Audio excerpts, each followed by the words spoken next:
साथ संगत जी, प्रेम से कहना धान निरंकार जी, एक नई साखी के साथ स्वागत है आप सभी का आपके ही अपने चैनल पर।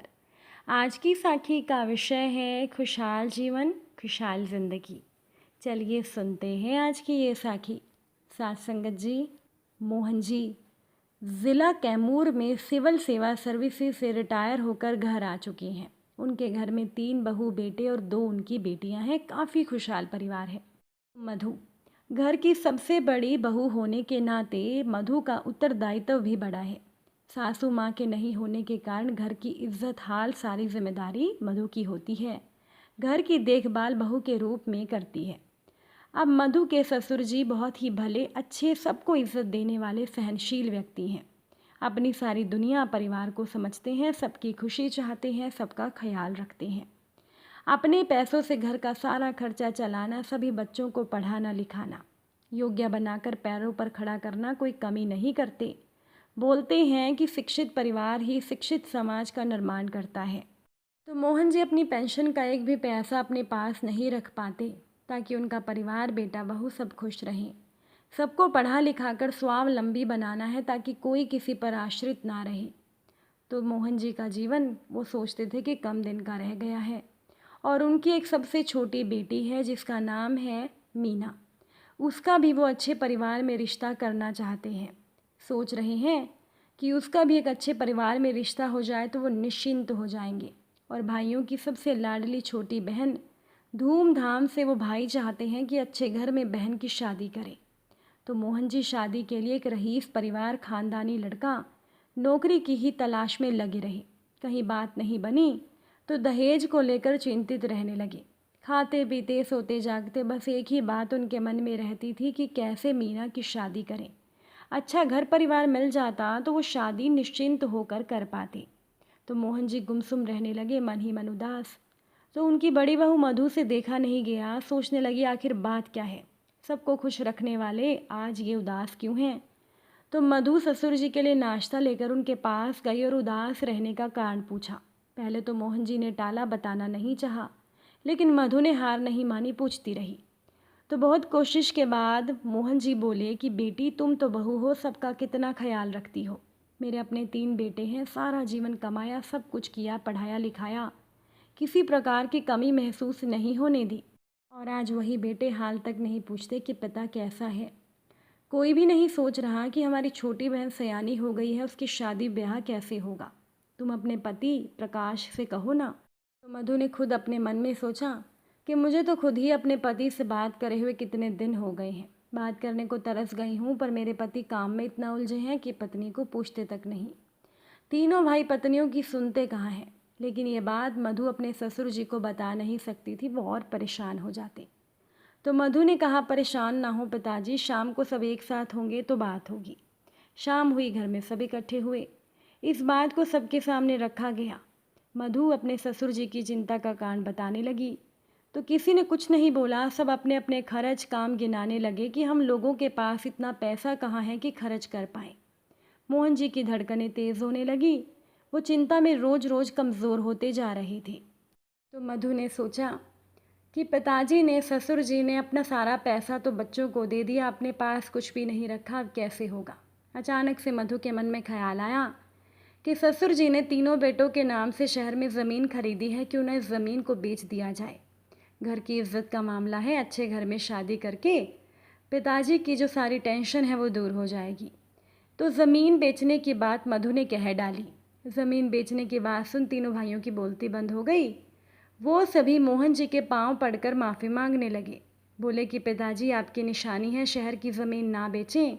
हम तीनों भाई मिलकर अपनी बहन का बहुत ही अच्छे परिवार में शादी ज़रूर करेंगे। तो मोहन जी अपनी बहू की समझदारी से बहुत खुश हुए।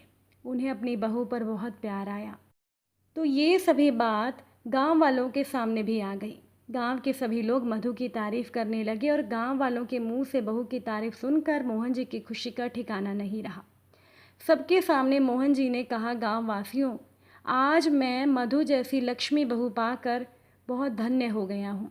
सच में कहा गया है कि अगर घर में कोई एक सदस्य, अगर घर में बहू समझदार आ जाए तो वो घर को खुशहाल बना सकती है। और सबका जीवन ही खुशहाल हो सकता है। एक किसान था जो बहुत ही उम्दा किस्म का मक्का लगाता था।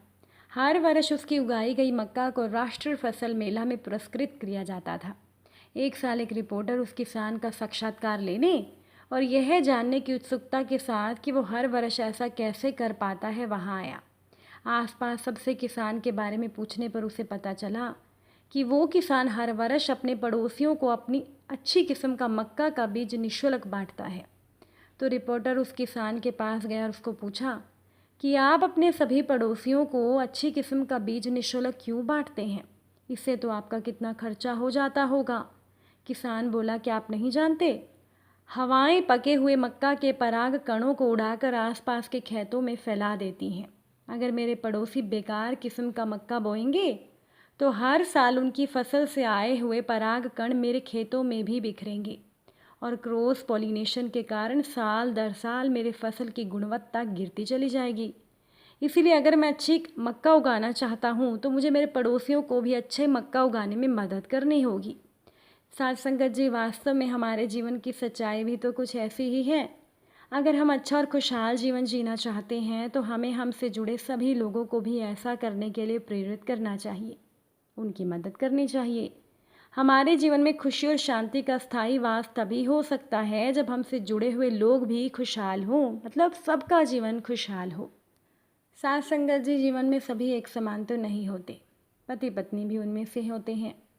अगर जीवन में आनंदित रहना है तो अपने ग्रस्त जीवन में एक दूसरे की कमियों को नज़रअंदाज करके अपनी गाड़ी के पहियों को संतुलित रखना चाहिए, तभी पति पत्नी दोनों खुशहाल जीवन जी पाएंगे। तो एक आदमी था जिसकी शादी एक बहुत सुंदर लड़की से हो गई। शादी के बाद दोनों की ज़िंदगी बहुत ही अच्छे से चल रही थी। अब जो आदमी था, जो पति था, वो पत्नी को बहुत प्यार करता था और हमेशा उसकी खूबसूरती की तारीफ़ करता था। लेकिन कुछ ही समय के बाद लड़की को चर्म रोग हो गया। धीरे धीरे लड़की की खूबसूरती कम होने लगी। तो खुद को इस तरह से देखकर लड़की के मन में डर आ गया कि अगर मैं बदसूरत हो गई तो मेरा पति मुझसे नफ़रत करेगा और मैं मेरे पति की नफ़रत बर्दाश्त नहीं कर पाऊंगी। तो इसी बीच एक दिन पति को किसी काम से शहर से बाहर जाना पड़ा। काम करके जब वो घर लौट रहा था तो उसका एक्सीडेंट हो गया और उस एक्सीडेंट में, उस दुर्घटना में आदमी ने अपनी दोनों आंखें खो दी। इसके बावजूद उन दोनों की ज़िंदगी खुशहाल चल रही थी। समय बढ़ता गया। अपनी चर्म रोग के कारण लड़की ने अपनी खूबसूरती पूरी तरह गंवा दी, वो बदसूरत हो गई। लेकिन पत्नी की निगाह में अंधे पति को इस बारे में कुछ पता नहीं था, इसीलिए उनके खुशहाल जीवन पर कोई फ़र्क नहीं पड़ा। आदमी उसे उसी तरह प्यार करता रहा। तो एक दिन उस लड़की की मौत हो गई। अब वो आदमी अकेला हो गया। वो बहुत दुखी था। वो शहर को छोड़कर जाना चाहता था। तो उसने अंतिम संस्कार की सारी जो क्रियाविधि थी वो पूरी की और शहर छोड़कर जब वो जा रहा था तभी एक आदमी ने पीछे से उसे पुकारा और पास आकर कहा, बिना सहारे के तुम अकेले कैसे चल पाओगी? तुम्हारी मदद तो तुम्हारी पत्नी करती थी ना? तो उस व्यक्ति ने जवाब दिया, दोस्त, मैं तो अंधा हुआ ही नहीं था। मैं केवल अंधा होने का नाटक कर रहा था, क्योंकि अगर मेरी पत्नी को पता चल जाता कि मैं उसकी बदसूरती देख सकता हूँ तो ये उसे उसके रोग से ज़्यादा दर्द देता। इसीलिए मैंने इतने साल अंधे होने का दिखावा किया। मेरी पत्नी बहुत अच्छी थी, बस मैं उसे खुश रखना चाहता था, एक खुशहाल जीवन जीना चाहता था। तो साथ संगत जी, अगर खुशहाल जीवन जीना है तो दूसरों की खुशी के बारे में भी सोचना चाहिए, तभी हम खुशहाल जीवन जी पाएंगे।